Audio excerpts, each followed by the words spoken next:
What's going on, world? It's your boy Gemini Brown here, back with another episode of Nalo Kicking Knowledge. Today, we are at the last sign in our sun series, the sign of Pisces.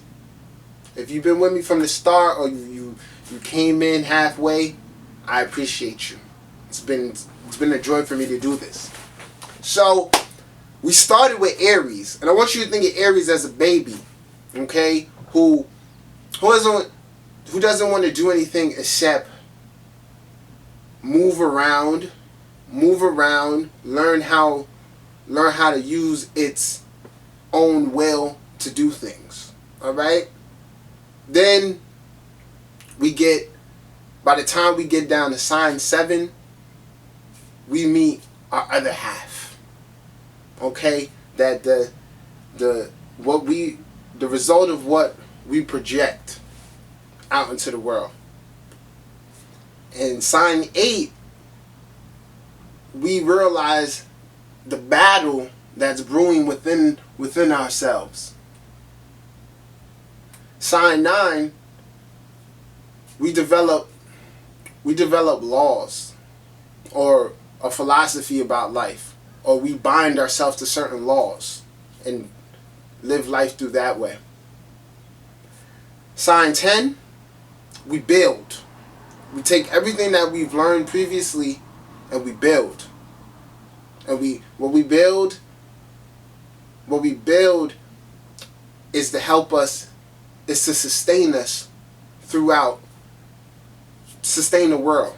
Okay? Put something in place for the world to keep it moving. Sign 11, we discover the light of our soul and the genius insights that come with that. And from those genius insights, we look to affect the world socially through our own individuality. Sign 12 encompasses everything behind it. Okay? Picture sign 12 as a pair of glasses. Pisces is a pair of glasses. And let's picture each sign as a pair of glasses. And within each of those glasses, the sun sees something different. It has a different perspective. But nothing's ever really clear. Imagine Pisces as being the correct vision for the sun or the soul. Right? So when the sun puts these glasses on, they're seeing from a true perspective.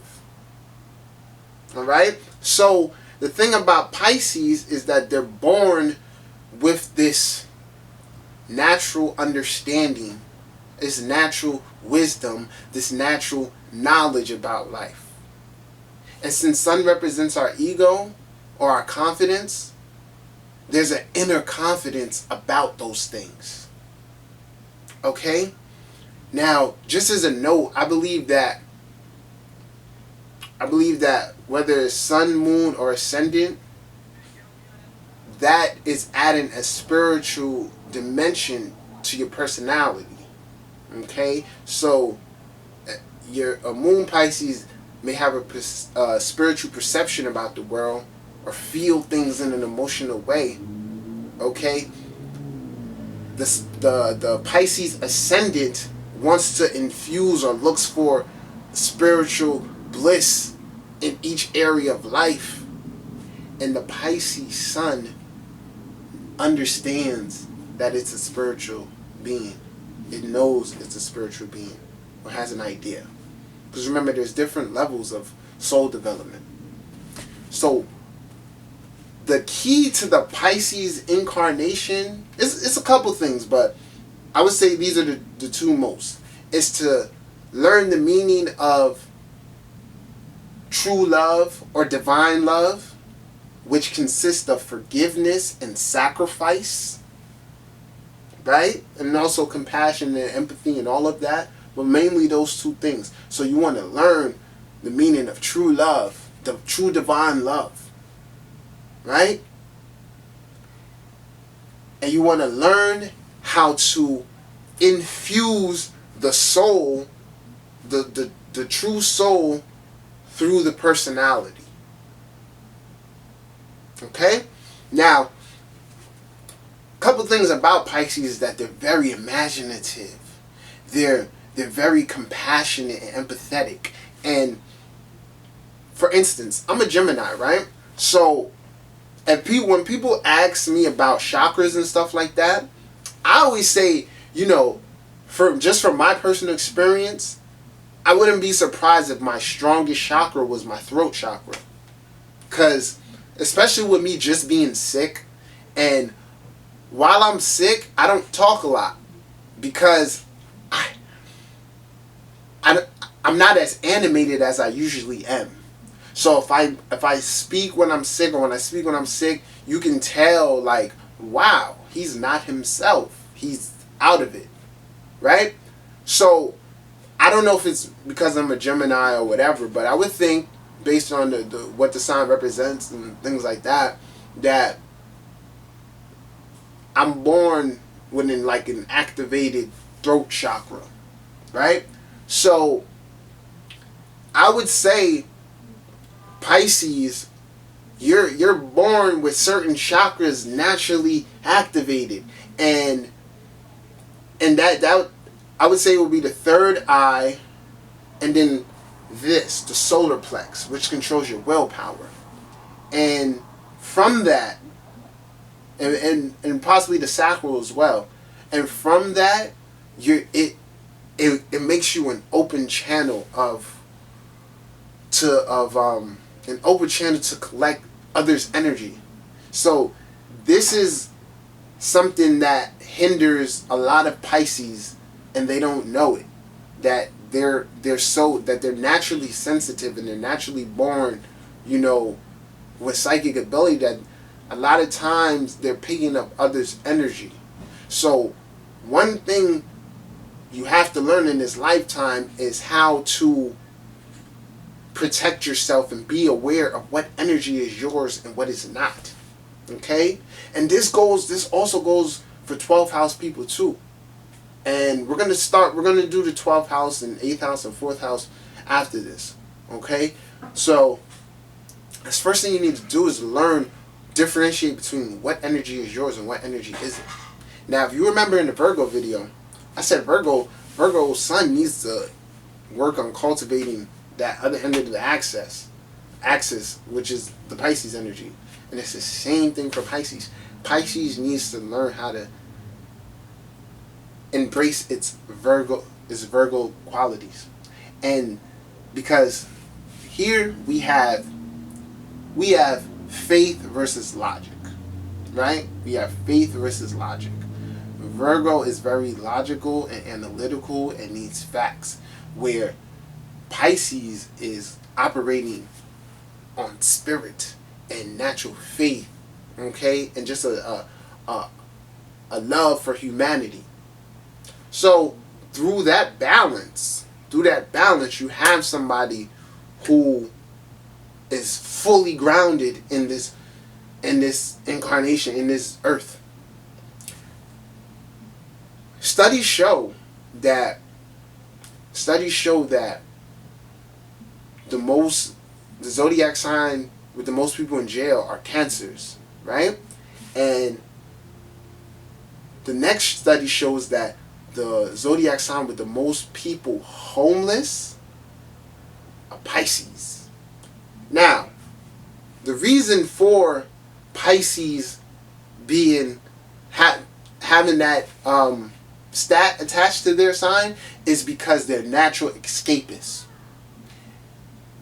They don't want to deal with the earthy things in life, the practicality, the daily punch in, punch out, back. No, they want to experience things. There's a love for other cultures. There's a love for art and music. Music has a profound effect on all of us, but I would say Pisces feel the music most, or that people with Pisces energy, they feel those vibrations more, and it does something to them more. Now, with Pisces being with Pisces symbol being two fish going in opposite directions, that represents the true duality out here, the extremeness of duality. Okay? One is going all the way off in this direction, and the other is going all the way off in the next direction.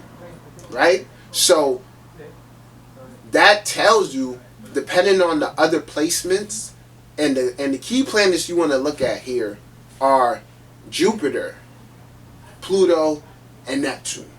Okay? You definitely want to look at those.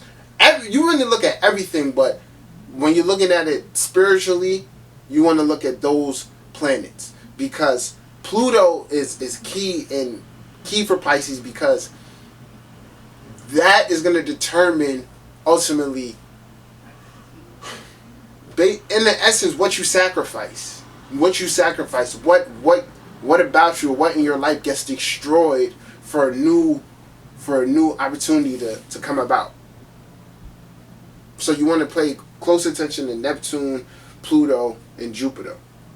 And Jupiter is going to show the kind of wisdom you receive.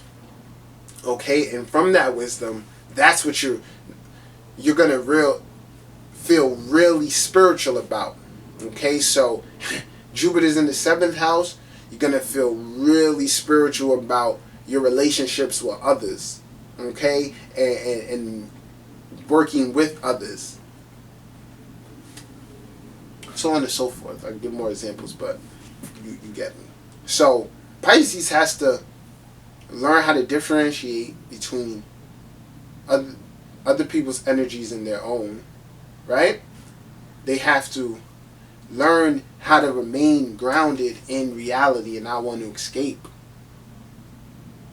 If Pisces can do this, remain grounded in reality, because that's really the biggest thing to overcome, the emotional ups and downs of the duality, and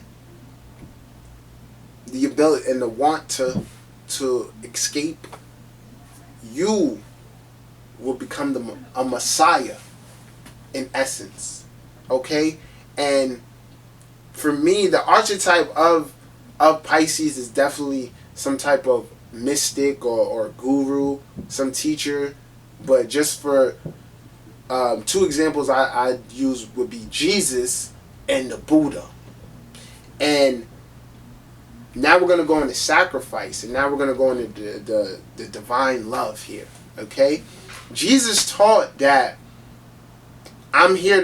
Jesus taught that, we're all sinners, but being the Son of God, I'm here to die for your sins. And they're forgiven. They're forgiven. Right?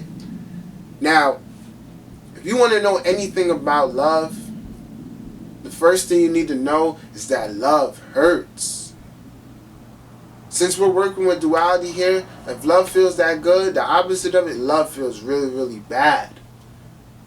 Now, the ability, the way to, I guess, experience true love, or know you've experienced true love, is when someone hurts you so bad, but you still feel that love for them.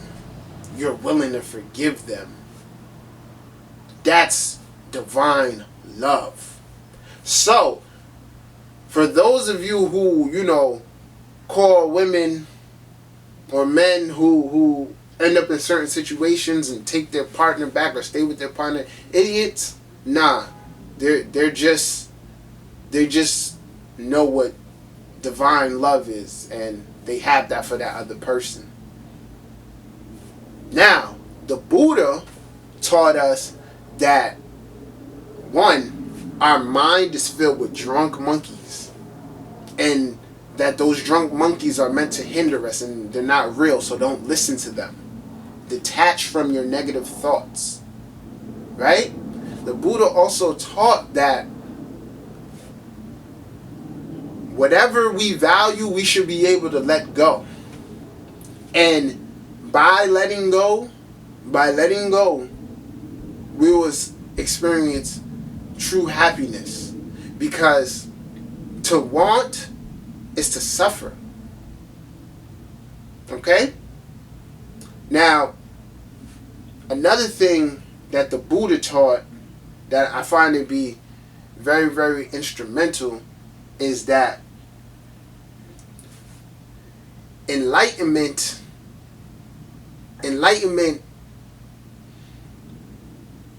is ugly as well as, I guess, beautiful. Because when you become enlightened, you become aware of the shadow self, the part of us that wants to destroy everything the other half is trying to build. Okay, this is all Pisces energy here. So to my Pisces, this battle of duality that's going on within you on many, many different levels, the way to escape it is to detach. Let it go. Because with the glasses, the true glasses of the soul on, you can't fool yourself. You can't fool yourself. So if you ultimately continue going against your true nature, you would drive yourself mad. And there's another reason why so many 12th house or people with Pisces energy end up mentally disturbed and things of that nature. The truth, sometimes you can know too much.